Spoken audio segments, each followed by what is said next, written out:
Hello viewers, my name is Damilare. In this lesson we'll be looking at the topic, the eye. What is the eye? The eye is the organ of sight, meaning it helps us to see. What are the various parts of the eye? I'll be using the structure of the eye to explain the parts. The first part is the eyebrow. That's the hairy parts that is above the eye. And what are the functions of these hairy parts? The first thing is for protection. It is used for protection. It protects against dusts. It protects against sweats. It protects against any strange thing that may want to come into the eye. It can also be used to identify human, because if you should shave this eyebrow, it will change one's appearance. Another part is the eyelid. When you hear lid is a cover. Lid. So meaning that this eyelid, it covers the eye, especially the sclera. That's the outer part of the eye. So the eyelid covers against insects or any strange thing coming to the eye. Then the next one is the eyelashes.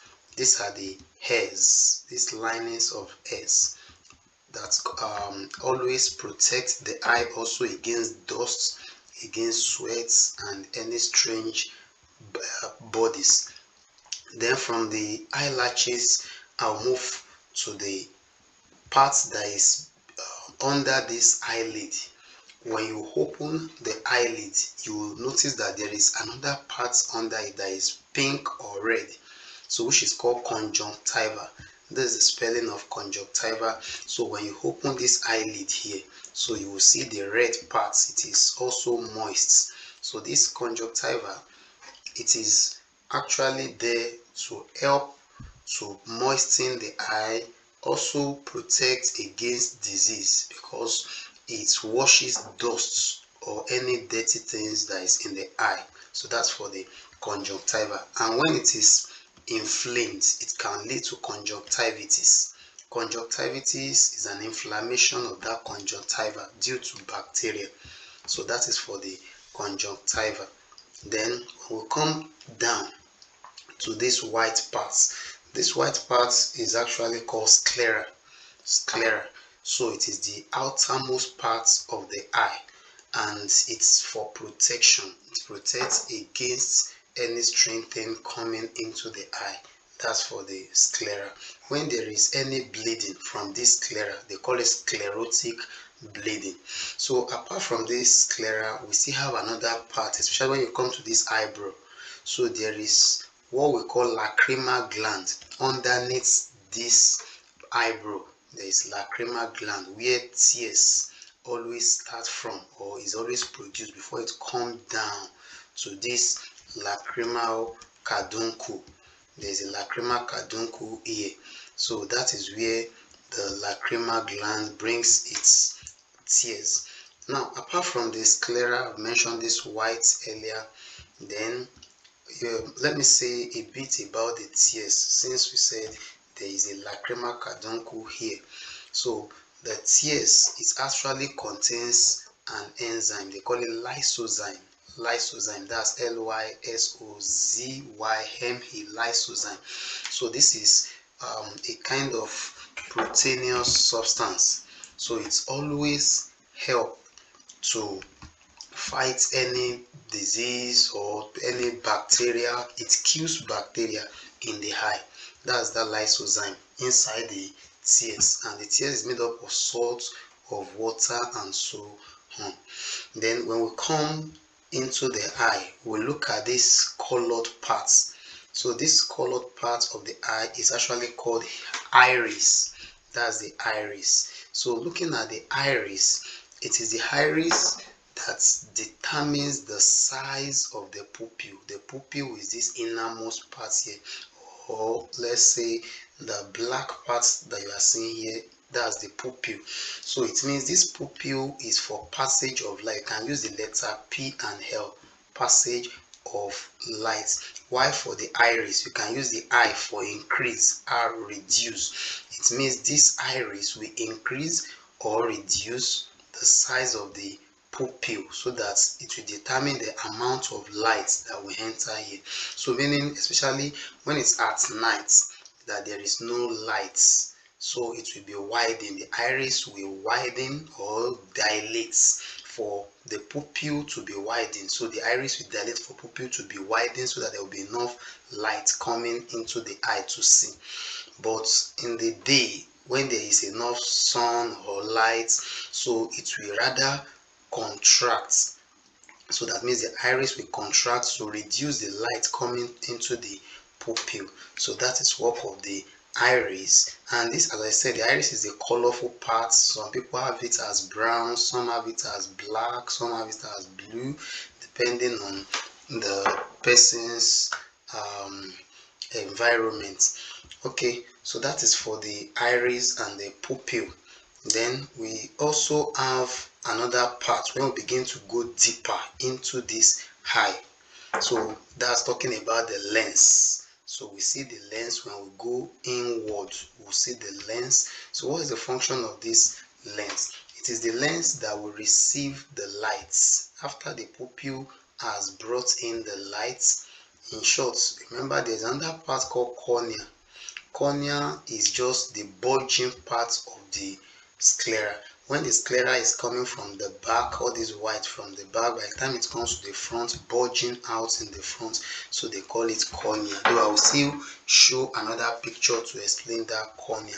So as I said, the lens is inward here, also allowing light to pass so that it can refract it to the retina, where the image will be formed. So let's look at another structure to explain other features of the eye. Now let's use this particular eye structure. So from this eye structure here, we can, let me move it down to the next one. Okay, so from this particular eye, like I said earlier, we have seen the eyebrow, which is this upper part. We have seen the eyelashes, which is this particular one. Now the iris, which I call the colored part, this is it here. Here is in form of blue, so that's the iris, is the one that is located here, increasing or reducing. That means for the pupil to be either widened or to be reduced. So this is the pupil where light will pass, so it's also the one that is brought here, the pupil. Then the sclera, the white parts, so it's the one that is taken here, so that's the sclera. Now as I said earlier, that when you go inward, you see the lens. As you can see it here now, that this is the lens, which is inward.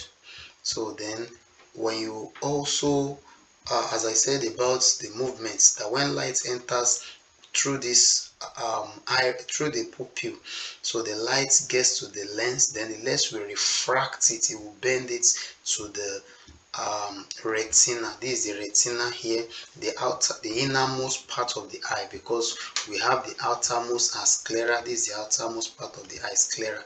You can use the R of the sclera to remember outer, sclera, out.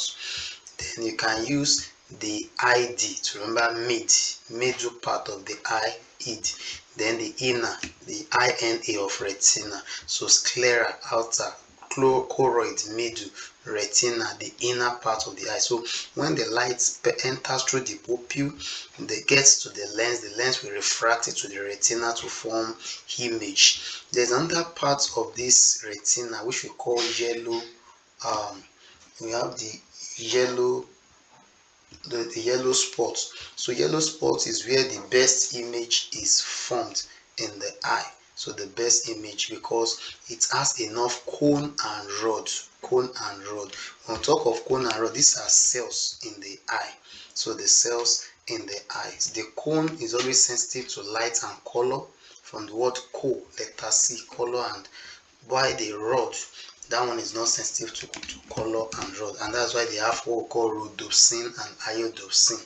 The rod has rhodopsin, the iodopsin is for the cone. And looking at the rod, so it is easily bleached with high intensity of light, but for cone, not easily bleached with intensity of light. So we still see more of this notes as I keep explaining.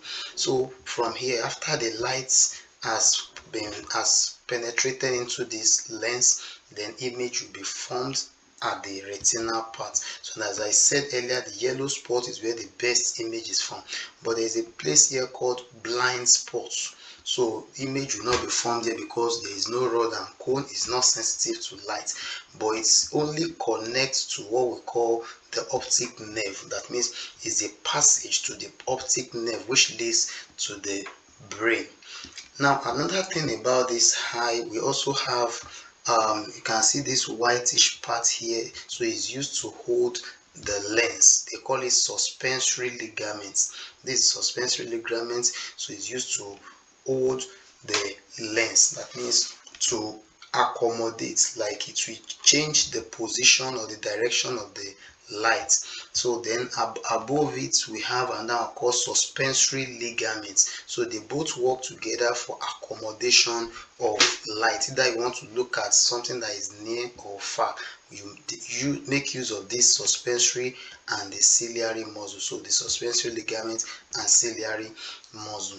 Another part of the eye we have here is the aqueous humor and vitreous. So the center one here is the vitreous humor. That means on this region there's a jelly-like structure. That jelly-like is actually, it allows lights to pass. It can refract light. It can give shape to the eye. So when you also come to the front here, you see another liquid here. They call it the aqueous humor. So they both contain salts, water, and the likes. That's both this aqueous and the vitreous humor. So they also refract light and also give shape to the eye. They makes it to form the spherical shape. So these are some of the parts of the eye. So like I said, more explanations will still be given in terms of notes. So but we have seen the diagram of the eye. So each of the parts has been mentioned. So like I said earlier about the yellow spots, so it's also known as this fovea. So fovea, that's where the best image is formed. And as you can see, this one, blind spots. The blind spots, no image is formed there because of absence of cone and rod. So let's still, then the full diagram of the iris is still here. So let's still look at more explanations of this eye apart from the diagram. So we have used diagram to explain. So let's now see the real notes. There's another one called eye sockets. That one, after taking your, when you draw the skull, after drawing the skull, there is the eye socket. So that eye socket is where the eye is actually slot into, just like plugging your charger. So the eye socket is the house of the eyes. So the house of the eye. Then the eyelids, I've actually shown that, just like the cover, because anything cover is called lid. So eyelids, it's always cover or protects the eye against any foreign particles. Then I've also mentioned the tears. The tears. So tear is always produced from the lacrimal gland or tear gland. The one I say is above, where we have the eyebrow. So that's where the tears is coming from. That's underneath it. So then the fluid I mentioned earlier from the tears, so we call it lysozyme. Lysozyme is the fluid inside the tears, so it's always destroying bacteria. That's the lysozyme. Then the eyelashes, I've mentioned that also, that is always protecting. So it's in form of air, is protecting the eyeball from anything, dust or lights and so on. Then conjunctiva, I also mentioned that I said it is underneath. When you open the eyelid, you will see the conjunctiva is like pink color.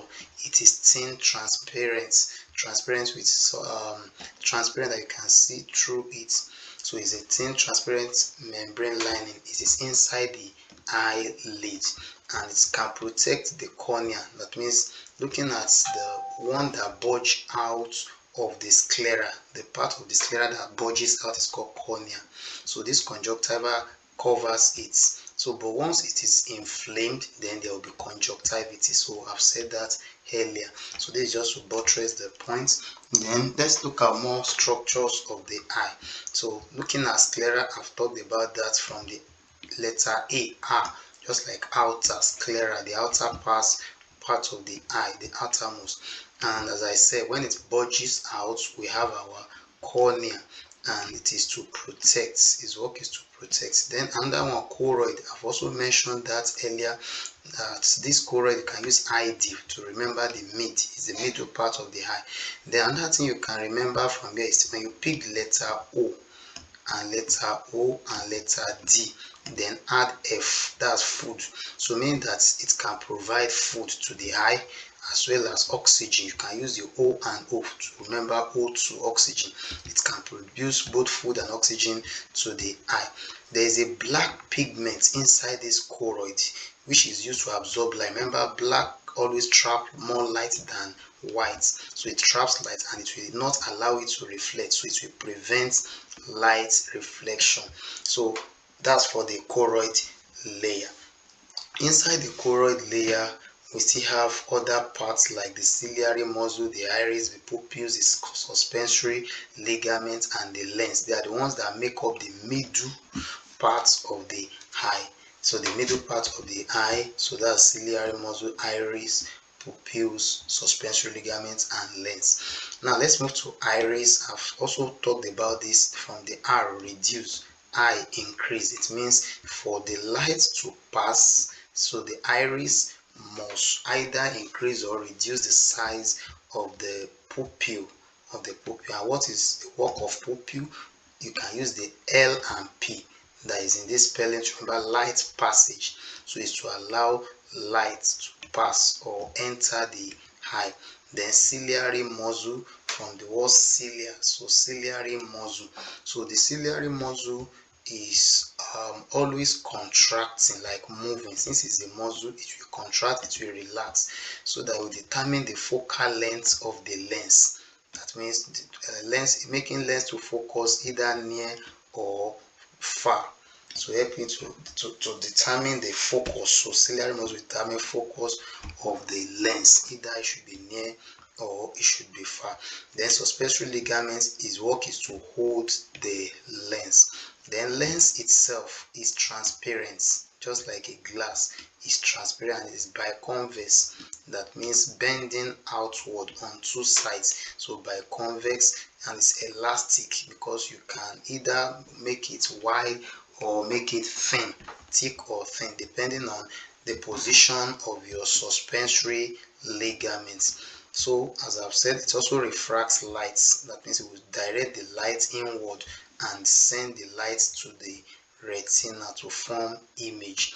And what can we say about retina?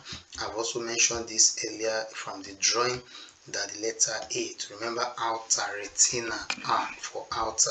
So this is the outer part of the eye, is always sensitive to light.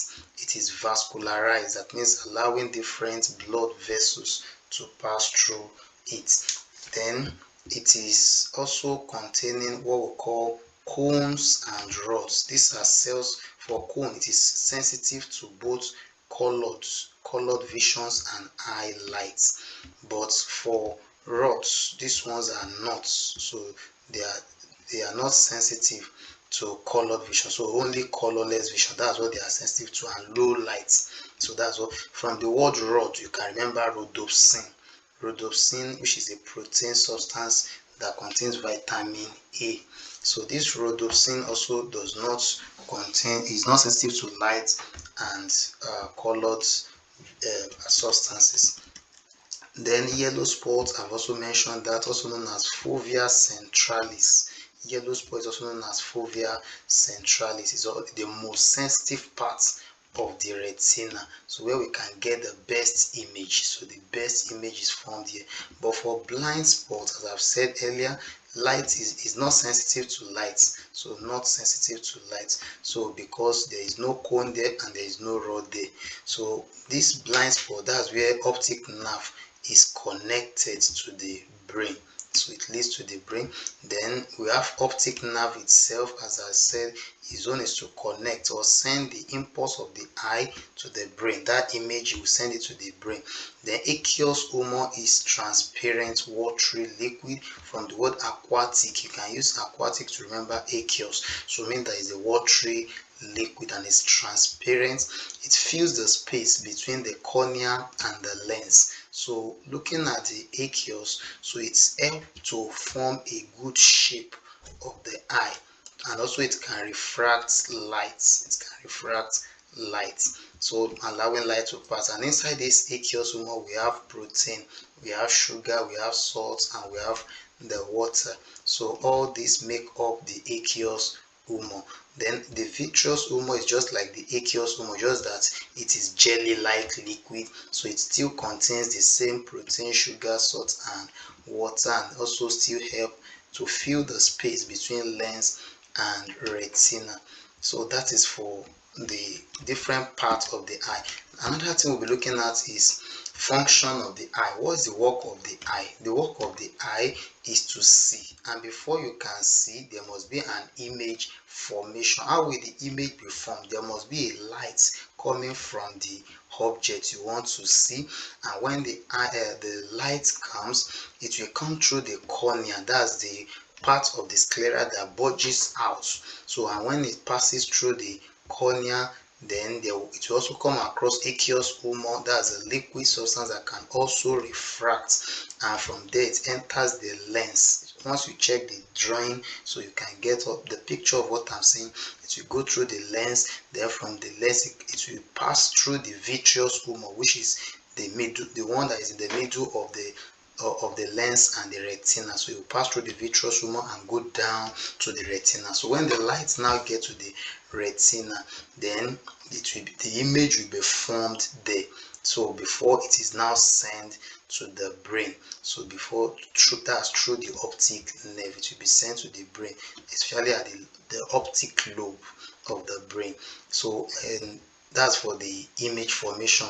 Take note, the yellow spots, that's the best part of the retina where the image will be formed. Another thing we'll be looking at is accommodation. When you hear accommodation, that means bringing eye to focus. Accommodate, bringing eye to focus, either to see what is near or to see what is far, distant objects. That's accommodation, ability to see clearly. And what causes this accommodation is when there's adjustment of focal length. Once you can adjust your focal length of your lens, then you can accommodate. For example, how do we see near objects? I'll be using a diagram to explain how we can see near objects and how we can see far objects. This is a distant vision, seeing far. What did you notice about the lens? The lens is thin. Compared to when you want to see near vision, the lens will be thick. So for this distant vision, you imagine seeing something that is very far, you will have to stretch your eye. So when you stretch your eye, the lens become thin. And what makes the eye to be stretched? This suspensory ligament. Those ligaments are the ones that will be tensed. You will force them to make the lens to be thin. Then you can see distant object. But take note, at that time ciliary muscle will be relaxed. How do you now see near vision or near object? To see something near, you don't need to stress yourself. That means the suspensory ligament that is holding the lens will get slack, it will relax, while the lens itself will be thick. That means just like wide enough to see clearly what is near, that you don't need to stretch again. But on the other hand, the ciliary muscle will be contracted. So this is how the vision or accommodation occurs. That means to see near or distant objects. Now finally, we'll be looking at the eye defects. What are the certain things that can happen to the eye and how can they be corrected? Then we can round it off with how do we care for our eyes. So briefly, we'll quickly look at the eye defects. What are the things that can happen to the eye? So the first eye defect we have here is short-sightedness. Looking at short-sightedness, we can use another name called myopia. myopia to remember short-sighted. Even from the spelling, myopia is short in spelling than hypermetropia that is very long in spelling. So for this short-sightedness, from the word short, it means near, then sight, to see, it means you can only see near. Someone that can see near, but the person cannot see distant object, you rather be blur, the person will not be able to see. So unlike the long-sightedness, from the word long, that's far, then sight, to see, it means this person will be able to see far objects that is at far distance. But when it comes to something that is near, it will appear blur, like you will not be able to see it clearly. So let's still continue with short and the long. So what causes this short-sightedness is because the eyeball is longer than normal. The eyeball is longer than normal. You can use the idea of a big stone as the eyeball that is longer. A big stone, if you throw it, it won't go far. It won't go far. So not going far means short-sightedness. Then for the long-sightedness, his own eyeball is shorter than normal. His eyeball is shorter. So let's assume this is the short eyeball. See it as if it's a small stone. Small stone would rather go far. It means long-sightedness, you can see far. That's short-sightedness. So that is how to remember that eyeball is shorter, just like small stone. So this is one of the causes of short-sightedness and long-sightedness. Then for the person that is having short-sightedness, how do we correct this kind of eye defect? So the person, since he can see near, short-sighted, he need a diverging lens. And what do we call diverging? That's concave lens or diverging lens. Diverge means to push away. So the lens that will push away something that is seeing near so that he can also see far. Then for long-sightedness, opposite, which is convex lens, which is also known as converging, from the word converging. So the lens that will bring the focus so that it will bring it nearer and you'll be able to see near rather than just only far distance objects. So that's that. Then we also have what we call presbyopia. Take note of the O. O is for old people. It's common to aging. Those that are aged, that are old, so they easily have presbyopia, whereby there will be the part of the eye will not be elastic again. That means their elasticity of their eye, which will be lost. So that's especially the lens and the cilia. Remember, the lens and ciliary muscle, they are one accommodating the eye, helping the eye to see. So but if they can't be controlled, the lens cannot be controlled by the ciliary muscle again, then they will lose their elasticity. So and that's why they will not be able to see clearly, especially even this presbyopia, it's appear just like long-sightedness, and that's why when you want to correct it, you need a converging lens. That means the lens that will bring near what they can only see far. So that's for presbyopia. So as a result of elasticity, they have lost the elasticity of their lens or their ciliary muscle. So you use a converging lens, or there's also what we call bifocal lens. Bifocal lens you can use from the myopia to remember bifocal lens. Then another one is astigmatism. Astigmatism. So for this astigmatism, this is when there is uneven cornea.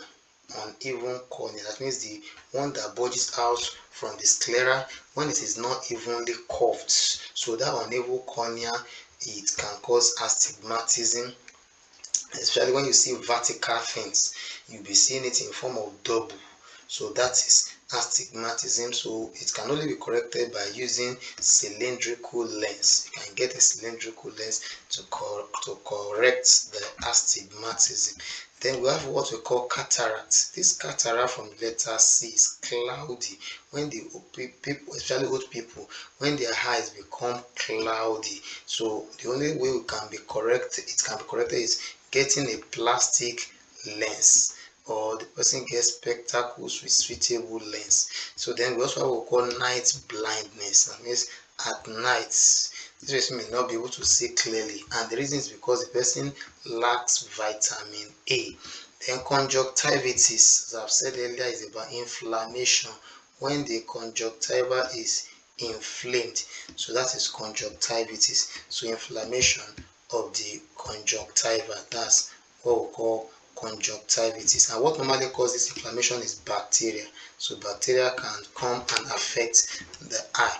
So that is the conjunctivitis. So that is some of the eye defects, and you can see the pictures here. This is a normal vision. When the image is formed on the retina is normal, but once it has gone beyond, it's not normal. And that's for presbyopia. Like I said, just like long sightedness, the image is formed behind the retina, so when you correct it, it will come back to normal. So you can use the converging lens or bifocal lens. So that's for the then for hypermetropia, talking about the long sightedness, also you need to bring it back by using converging lens. Astigmatism, that's due to uneven curvature of the cornea. So that's why the lights will be formed in two different places, either on the retina and also behind the retina or after the retina. So at least forming different images in two different places. So that is that. Then you can see the picture of glaucoma eye, cataract eye, this cloudy eye, cataract. But glaucoma is just pressure coming to the eye. As you can see here, pressure from the eye. Then finally, we want to look at how do we now take care of the eye. We should not expose our eye to the smoke. You should not rub our eye with the finger or something that is sharp, and then we should not strain our eye when reading, especially in dim light. Then we should not fix on pages or book for a long time during reading. So the eye should be examined regularly. That means trying to know the status of the eye.